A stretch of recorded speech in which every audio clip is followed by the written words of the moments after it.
How oil-rich Nigeria failed to profit from an oil boom. A surge in oil prices can do astonishing things. In Saudi Arabia, a futuristic city is planned to rise from the desert, replete with an artificial moon made of drones. Angola's long-beleaguered currency has suddenly become one of the strongest performers against the greenback. In the Middle East and Central Asia, oil exporters are cock-a-hoop, since they may pocket $320 billion more in oil revenues this year than previously forecast. Yet there is a conspicuous absentee from this merry petro party. The net effect of the high oil price for the country that is usually Africa's biggest oil producer is nil or negative, laments Zainab Ahmed, Nigeria's Minister of Finance. Africa's most populous country, around 220 million strong, desperately needs the money an oil boom could bring. Some 40% of its people live on less than the equivalent of $1.90 a day. The government is struggling to service its debts. Social services are dire. The woeful economy has contributed to the violence that afflicts much of the country. In the first half of this year, nearly 6,000 people were killed by jihadists, kidnappers, bandits, or the army. Price controls are the biggest reason the boom is ruining the public purse. Elsewhere, as the price of crude rises, drivers pay more at the pump. Not in Nigeria.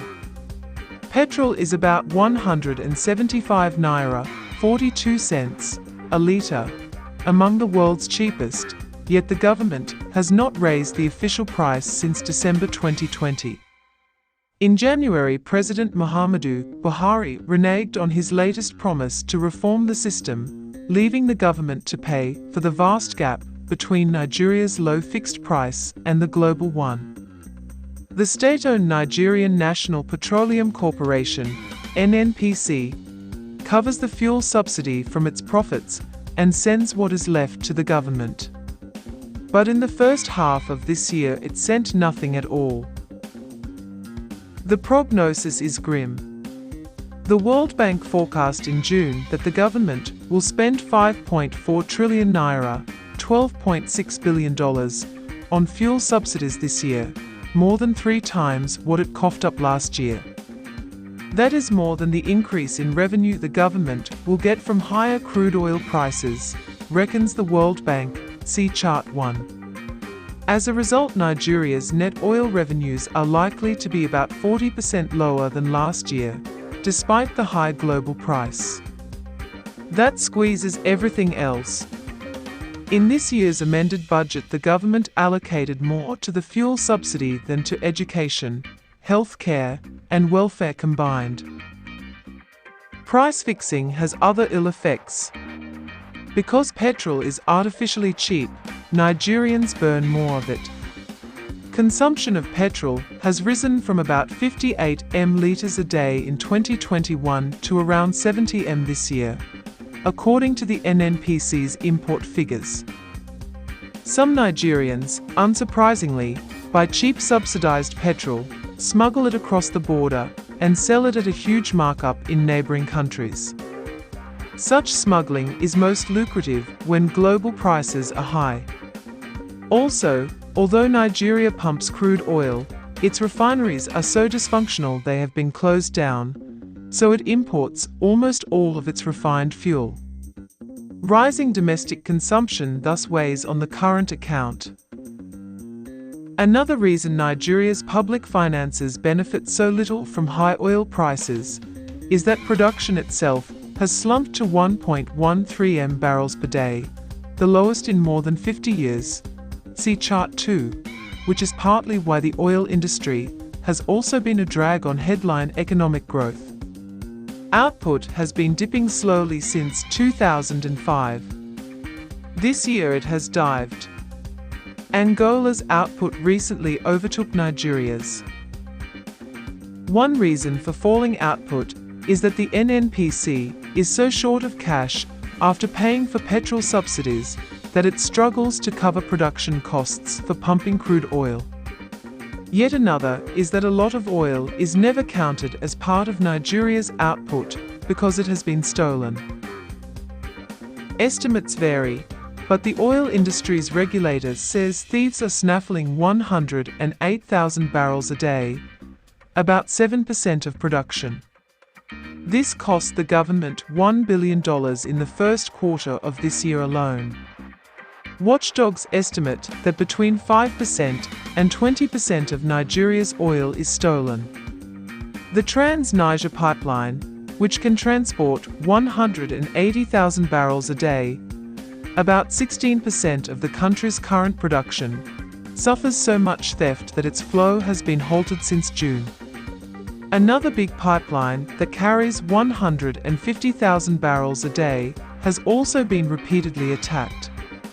Shell, a big oil firm, has declared force majeure since March on all its exports of Bonny Light, a high-quality crude, permitting it not to meet its contractual obligations.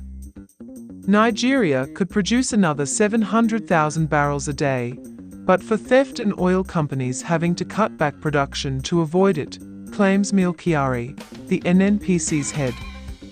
The spate of vandalism at one point prompted the NNPC to shut down its entire network of pipelines, he said. One way to steal is to overload legitimate shipments with more oil than is declared.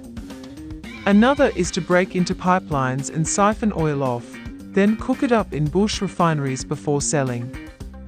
5 years ago, the Stakeholder Democracy Network, a watchdog in the Niger Delta, carried out a survey that found more than 100 such refineries in just 2 of Nigeria's 9 oil-producing states. Lacking other ways to make a good living, hundreds of thousands of young people are involved in illegal refining, says Leader Mighty, a local leader from Oganaland, a region in the Delta. Plenty of stolen crude goes straight into the international market. Small boats glide along the Delta's canals, filling up from illegally tapped pipelines. They deliver it to offshore tankers or floating oil platforms. Sometimes the stolen crude is mixed with the legal variety, then sold to unknowing buyers. Much of it, however, is bought by traders who pretend not to know it is stolen or do not care. There's a huge black market off the coast of West Africa, says Alexander Sewell of the Stakeholder Democracy Network. This is being perpetrated by the big boys, says Mr. Mighty. Tapping into the pipes for large volumes, heated to keep the crude flowing, requires real expertise. It also requires complicity from some of the officials running the pipelines and from the security forces supposedly guarding them, says an observer who requests anonymity for safety. A galaxy of thieves. Exactly who the big boys are is hotly disputed. Mr. Kyari recently alleged that the army officers, government officials, and even religious leaders are involved. The Navy's spokesman claim that so large a scale of theft is implausible because, they argue perversely, their patrols would have spotted the boats and stopped them. The NNPC itself is the North Star in its Nigeria's kleptocratic constellation, says Matthew Page of Chatham House, a think tank in London. This is transnational organized crime run by a lot of violent people, warns the anonymous observer. Mr. Buhari has promised a crackdown.